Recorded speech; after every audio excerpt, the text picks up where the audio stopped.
وذلك بأن يكون وبأن يركب البحر في التجارة فهما مكروهان. Kitapta мындай өзгөчөлүк бар, өзүнүн дооруна жараша айткан, атайын оокат дүйнөдө отуруп деңизге түшпөгүлө деп айтат экен.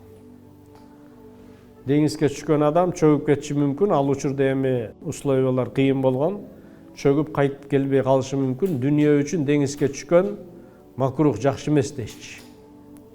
Азыр биздики учурда ушундай маселе барбы десеңиз, бар, ар учурда боло берет. Окшош, аналогичный. Кантип? Азыр эмне болуп атат? Эч кандай визасы жок, тобокелге салып туруп, Мексика аркылуу Америкага кетип атышат. Туурабы? Деңиз аркылуу кетип атышат. Канчасы үй бүлө талкаланды, канчасы кыйналды, канчасы запкы жеди деген маселе. Ушул макрух, жакшы эмес. وتماما هذا الاحتراز أن يراقب وقت كفايته.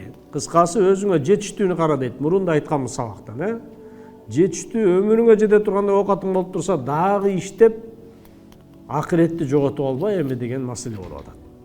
فإذا حصل كفاية وقته انصرف واشتغل بتجارة. Бу дүйнөнүн тижарасын, сооданы кылдың бүгүнчү, мисалы. Саат 10-да базарга бардың. 12-ге жакшы клиент келтирип, жакшы саттың, жакшы киреше түштү го.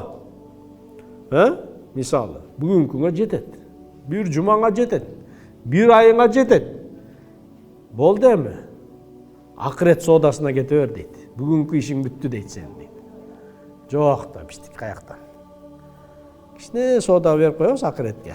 Жүргүзүп коебуз, туурабы? Калган мунун баардыгын эмне кылабыз? Дүйнө соодасында эле өлбөй тургандай, миллиард жетпей кала тургандай, миллион жетпей кала тургандай, нөлдөр жетпей кала тургандай тытынабыз тилекке каршы. Хаказа кана мурунку өтүп кеткендер ушундай болчу дейт. Фaqad kana minhum man iza rabiha daniqan insarafa.